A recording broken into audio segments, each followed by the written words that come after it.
Ang mapagmahal sa hayop. Noong unang panahon, may isang batang babae na ang pangalan ay Sofia. Siya ay lumaki sa isang maliit na komunidad sa kabundukan kung saan ang mga tao ay nagkakaisa at masasayang nabubuhay. Isang araw, habang si Sofia ay naglalakad sa gubat, nakita niya ang isang munting ibon na nakakulong sa isang panas.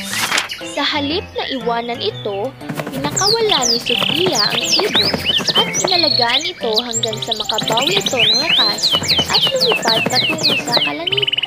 Mula sa kanyang karanasan, natutunan ni Sofia ang kahalagahan ng pagmamalasakit at pagtulong sa mga mahihirap at nangangailangan.